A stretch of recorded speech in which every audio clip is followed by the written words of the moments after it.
You're listening to the Options Insider Radio Network, the home of the Options Podcast. For more quality options programs, visit theoptionsinsider.com or search for Options Insider Radio Network in your podcast provider of choice. Listeners can also access all of our programming through our mobile app available in the iTunes and Google Play stores. Select programs are also available via live stream at mixlr.com/options-insider. That's mixlr.com/options-insider. Don't forget to follow along with your favorite programs and submit your own questions for the hosts at twitter.com/options, stocktwits.com/options, facebook.com/theoptionsinsider, or via questions at theoptionsinsider.com.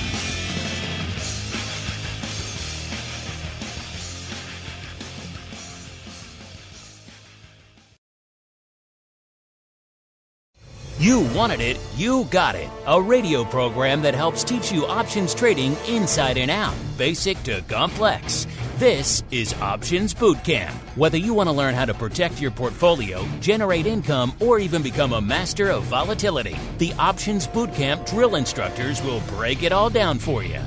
Now, let's get you into peak options trading shape. Here are your Options Bootcamp drill instructors. All right, everybody. That music can mean but one thing. It is time, once again, listeners, for Education Wednesday. That means your double dose of education. It always kicks off with the premier source for options education out there. Yes, we're talking about Options Bootcamp. My name is Mark Longo from theoptionsinsider.com, as well as, of course, from the ever-exciting Options Insider Radio Network. Reminding you, we have a lot of people come in. They love to mainline bootcamp. And hey, we love you all, but you're missing out on a whole bunch of other stuff. We gave you, accidentally, as it turned out, gave you a little sneak peek of OPR in this feed last week. So hopefully you folks all like that. If you're listening to Options Bootcamp, you at the very least should go out and also subscribe to Options Playbook Radio. All of you out there who want options from the beginning, soup to nuts, along with some written material that goes along with it and a website that goes all along with it, you can have that there as well. So between this show and that show, you will really be well armed for whatever the options markets throw at you. And of course, you get to throw your stuff back at us as well. Your questions, your comments, your insights, your pearls of wisdom. You have a question, you have a topic you want us to discuss here on Options Bootcamp, hit us up. You know where to find us at Options, most of the major social media platforms, or via our website, questions at theoptionsinsider.com. Also works if you're in downtown Chicago. Smoke signals. They'll get to our studio here as well. Keep those questions and comments coming. We do love to hear from all of you folks out there. Let's see who we're hearing from on the program today. He is the founder of Market Taker Mentoring, the author of one or two or half a dozen options-oriented tomes, and also quite the musician, if I do say so myself. Mr. P, welcome back to the show, sir. Hey, Mark. Thanks for all the kind words. That's it. That's all the kind words you get for the rest of the show. I'm slamming you for the rest of the show as we dive right on into a little bit of the old basic training. All right, Boot, it's time to get in line. What you're going to do is learn. You're going to learn how options work. Do you hear me? Yes, sir. You're going to learn options trading inside and out. Do you hear me? Yes, sir. Basic to complex. Yes, sir. There will be no failures. Do you hear me? Yes, sir. Pull in. Yes, sir. Print bear to learn. Yes, sir.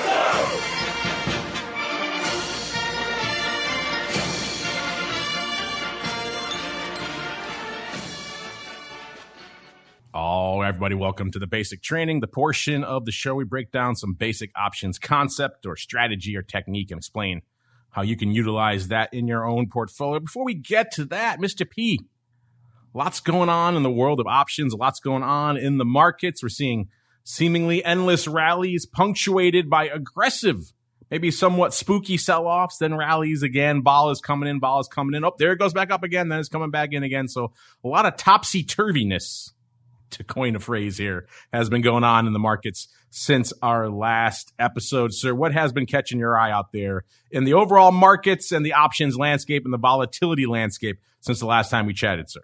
Oh, I've just been encouraging our students to beware of the conflicting narratives, kind of think for yourself a little bit long term, but not be afraid for on short term trades to react to some of these overreactions to pretty dynamic narratives. The one thing we were afraid a while back about inflation, God forbid, it was going to raise interest rates, and the interest rates on bonds and notes were ticking up a little bit, and that was causing a market sell-off. And then, that stopped. And I think that people, or at least people in my camp, are digesting this inflation news and inflation narrative a little bit differently now. If you think about it, what is inflation? Inflation is a rise in the price of goods and services, right? Well, guess what? All these listed companies in the stock market sell goods and services. They're going to be selling them at higher prices, and that's going to make the earnings figures higher. And stocks are priced off earnings figures. And so inflation becomes a justification for higher stock prices, for the market to be higher. And then Janet Yellen said that there was a chance that, I'm kind of paraphrasing, that interest rates could go up at some point. And she backpedaled a little bit from that. But that's part of the attraction, I believe, for why the Fed wants a little bit inflation, so that they have room to raise interest rates, which they wouldn't have otherwise, without it doing any problems to the economy, and in fact, maybe being beneficial. All that being said, tops take longer to form than bottoms, and we've got this sort of rounded top forming a little bit here.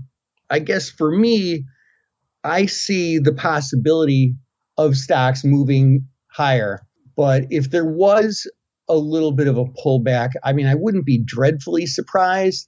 The VIX is still under 20, which indicates that investors aren't that scared. I don't know. I think if I see dips, it looks like a buying opportunity to me. And you're putting all that money, just to clarify, into a pearl of wisdom, sir. So you're putting all that money into Dogecoin, correct? That's right. Every single penny that you pay me for doing this show, Mark, I'm putting into Dogecoin. There you go. So you're changing the name. It's no longer MTM, right? It's going to be Dogecoin Mentoring going forward. And your advice is just buy Dogecoin. When in doubt, buy more, right? Yes, that's a subsidiary of MTM, to be sure.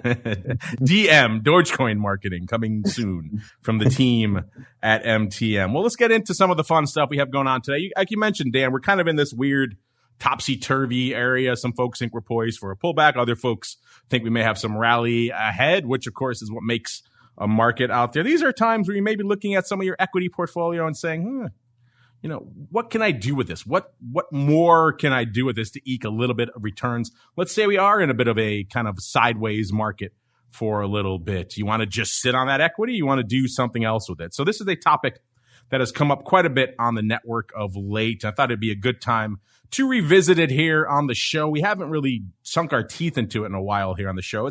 It's my personal favorite go-to starter option strategy for a new options trader. I'm talking, of course, about ye old covered call. Dan, I know you and I have kind of discussed / debated this in the past, but I'm curious. That's my go-to for a recommendation when someone comes to me and says, hey, I'm a new kind of options trader. I've been trading stocks for a while. What should my first trade be? Usually 9 times out of 10, I'm going to tell them the covered call. Is that your go-to as well, or do you have some other first trade that you usually recommend? Yeah, that one is a good sort of halfway house trade from investor to options user. So anybody who has a background in investing and wants to be better with their investing, oh yeah, man, I am always ready and willing to recommend that they explore learning how to do that. And sometimes, my second most recommended one is, buying long calls for traders. But I think that the utility of covered calls is probably much greater because, look, most people are investors of some sort. You sock a little bit of money away for retirement, but not everybody moves on to the more active trading. So covered calls are just super, super versatile. The halfway house for stock traders. I don't think I've ever heard it described that way before. Talk about damning with faint praise, but yet also not entirely inaccurate as well. So I can get down with that, even though it is an interesting description at the very least. Come join the halfway house for you stock traders who want to just get your first taste of maybe kind of be the opposite. A halfway house is supposed to kind of like cure you, right? Get you back into society. What's the thing that's going to get you down the rabbit hole more? Something, your first taste house, I guess, would maybe be the way to go. So what the heck are we talking about, listeners? A lot of you come into this show. You're new to options. You're new to all this stuff. So again, you can do a deep dive into our archives as well. If you want more on the covered call, you can also go check out Options Playbook Radio. Brian's done multiple episodes about the nuances of the covered call. We can talk covered calls for days. In fact, we just did it on our Advisors Options show. A little bit different audience for that show, but it seemed like a good time to revisit it here. What are we talking about, Dan? What are we talking about with covered calls? Let's give you an example here. All right, so everyone's favorite name, XYZ. We've all made and lost fortunes. And XYZ, it's a fickle mistress to wrap your hands around sometimes. What is XYZ up to? In our example here today, XYZ is trading right at exactly $100. You actually are in a good position. You're long 1,000 shares of XYZ from back at 70. You bought it back at 70. So you're sitting on $30 1,000 times, aka $30,000. You're looking pretty good. You're pretty happy probably in this scenario. So this is kind of analogous to what we're looking at right now. People are sitting on some gains in their stocks, but you also, and maybe in our scenario, and maybe probably in the market right now as well, maybe you're not that sure about what the future holds. You might think XYZ is going to languish around 100 for a while, maybe not move that much in either direction. You might think the broad markets are going to do that as well. So what can you do? Well, a couple of things. You can obviously take your money and run, close your XYZ. You're sitting on a $30 profit. Maybe if you bought some stocks down in the nadir last year, you're sitting on some good profits there as well. You can always close those out. That's, of course, has some hits with it. It has a tax hit. It also takes away any potential upside you may have in this name as well. You could kind of do the old hodler crypto route, just kind of sit there and hold on for dear life and hope the rally continues and probably wait a little while for something to really develop in one direction or the other. Or our third option, the one we like here on the show, is to sell what we call a covered call against that position. So a couple of things have to be done to really effectively sell a covered call. First, you have to sit down with yourself in your heart of hearts and say, okay, be honest with yourself. Don't lie to yourself. Be honest with yourself. Say, what do I realistically expect from this stock over the course of whatever time frame you're looking, the next month, the next few months, whatever the case may be, and say, okay, you know what? In this case, I'm sitting on XYZ from 70. If it rallies up to 110, I'm getting the heck out of Dodge. I think that's a good run. So in this case, you might be inclined to sell the 110 covered call against your position. So what are you going to go out? You're going to sell the calls on the $110 strike. And remember, the multiplier on equity options is 100. So you have 1,000 shares. So you need to sell 10 contracts to cover your entire position. Now, in our example, we'll make the math nice and easy. You get a nice $1 for each of those contracts. Remember, $1 times 100, that's the multiplier. So that's $100 in premium for each one. You have to sell 10. You just collected $1,000 or 1% of the value of your portfolio for just agreeing to say, I will sell my stock if it gets to that point. Now, you might be doing that already in your stock portfolio. You're probably familiar with working limit orders to buy and limit orders to sell all the time. If you just worked a limit sell order in XYZ for 110, guess what you get for that? Nothing. And we have all learned over the course of the past year, you've learned many things. One of the things we've learned is that working resting orders in the stock market entails some risk, and it also limits your opportunity. In this case, you're limiting any upside beyond 110. You should be compensated for that. What if you have a GameStop on your hands and it goes to 1,000? You're missing out on that. So you should be compensated for that. In our scenario, you're getting compensated 1%, which is a heck of a lot better than just working an equity order. So I'll break down some outcomes in a second. But first, Dan, what are your thoughts here on this strategy in general, the covered call in general, and some of your use cases? When do you like to use a covered call? When don't you? And in general, your overall thoughts on this fantastic, as you termed it, halfway house position for options traders. Mark, I like to use the covered call most of the time. I was going to say every day, but there are a couple of times that I pull back. My main use for it is not my only use, but my main use is on on stocks that are already existing in my current portfolio. Long-term investment holdings. And when I say stocks, that's inclusive of ETFs. If I own a stock or an ETF that's in my existing portfolio, and a couple of criteria, implied volatility is a little elevated, which is ideal, because then I can sell some juicy premium. Most of the time, I'm doing a covered call. The only time that I really pull back is if I have some reason to believe that the stock is very likely to grind higher and implied volatility is low. And when I say grind higher, in this context, I mean, has some momentum to it, has some force behind it. If it's just going to grind higher, if I believe that the stock's just going to grind higher slowly, I'm totally okay with that. But if, like for example, when the market crashed during COVID, I ended up, scooping up some shares of Spiders at lower prices, and there was no way that I was going to sell calls against it. I just pulled out all my calls and let the stock rally until it got to a point where I was a little bit more comfortable selling calls. Now let's break down some scenarios here. So an example, listeners, XYZ trading at 100. You're long 1,000 shares from 70. You decide in your heart of hearts, you don't mind selling it if it rallies another $10. So in our example, you're going to go out and sell a 1-month call on the 110 strike.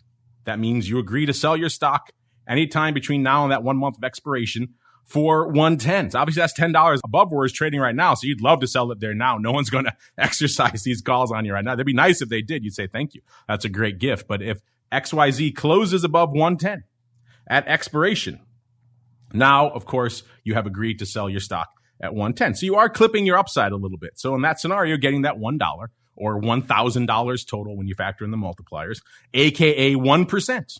To do that, now you can see how that could be useful over time. Let's say in this example, by the end of that month, by expiration, XYZ is still below 110. Well, what happens? Well, you keep that $1, aka $1,000 worth of premium that you sold. That's yours. That's yours to keep. And now you can decide, depending, let's say XYZ kind of stayed where it is, right around 100, like you feared. You could turn around and probably sell that call for a similar level again and rinse and repeat month after month, which is why this trade is so attractive for a lot of people. It effectively allows you to create your own alternative dividend income stream on a particular underlying. Now, it's not the same thing as having a dividend stream, obviously, because there's other things that go along with that, but you're creating an income stream on your own, on an underlying you already own, which is very attractive. You can keep doing this month after month. Some people like to do it in the weeklies, whatever your flavor is. It's a great way to do it. And also for people who are newer to the options market and they want to be a little bit more hands-off, they're a little bit scared, or maybe they just want to dip their toes in a little bit at a time. I don't usually like to recommend the set it and forget it approach, but if there is a strategy that plays well with that set it and forget it approach, it is the covered call. In our example, you could come in, you own this stock at 100, you sell that 110 call, you collect $1,000 or 1% for it. You wait a month. If nothing happens, you can do it again. It's very much a set it and forget it approach if you want to go that way. Now, of course, you can do better if you're more active.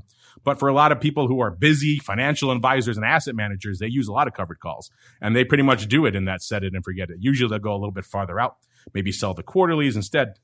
But they will write covered calls and kind of set it and forget it and move on to the next trade. So if you're new, you kind of want a little bit more of a hands-off strategy. This could be one that is attractive to you. Now, the other flip side of this, let's say XYZ closes above 110 at expiration. What happens? Well, you're going to sell your stock at 110, no matter where the stock is. So if you have a GameStop on your hands, you're up at 1,000, you're still selling it at 110.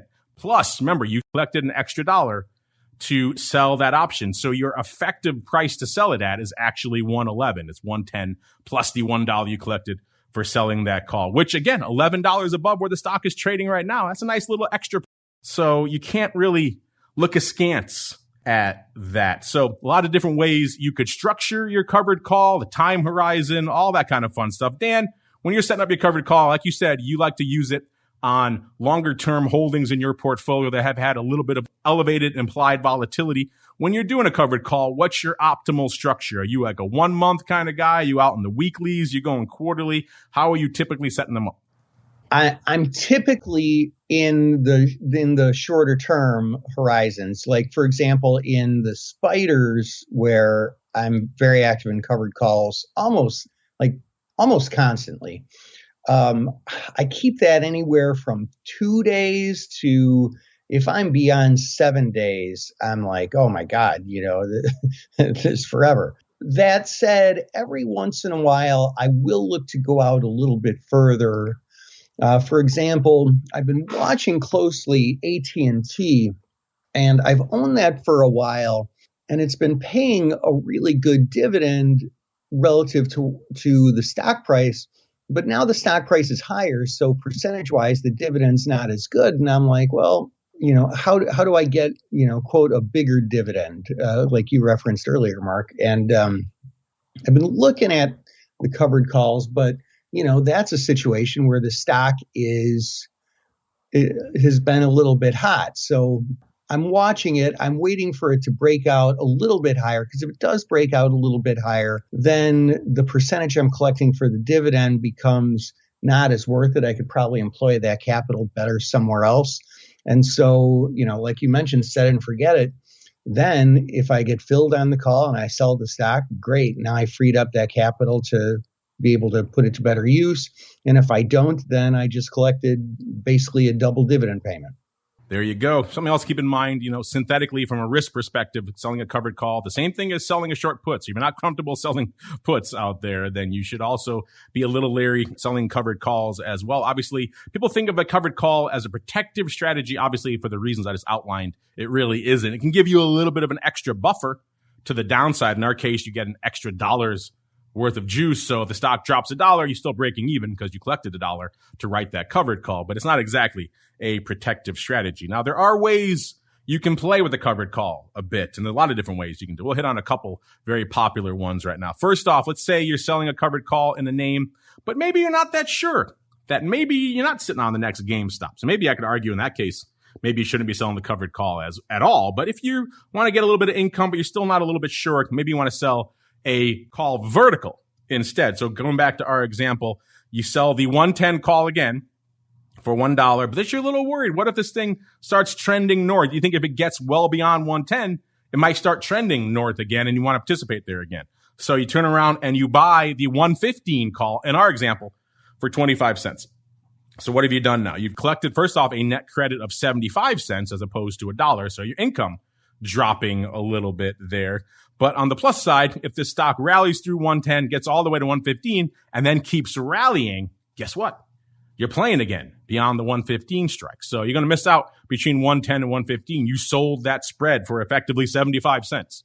So you could see that thing come back to bite you to the tune of $4.25. But outside of that, you can participate. So if it goes off to 130 or something and beyond, if you are horribly wrong in your estimate on the stock, that could be one way you may want to go, right? The vertical instead, getting a little bit less premium for it, but in case you have some explosive upside, that's one way you could adjust and upgrade your covered call. Another way that's very popular, particularly with a lot of asset managers and advisors out there who want to protect their clients' portfolios, but also generate income, position called the collar. I've often referred to it as the holy grail for asset managers and advisors out there, but it's also a useful position for retail traders out there as well. You want to collar your stock position. So same exact scenario. You have the stock, you bought at 70, you're at 100. You turn around, sell the 110 call yet again for $1. Now you have $1 worth of premium, $1,000 you can maybe play with a little bit.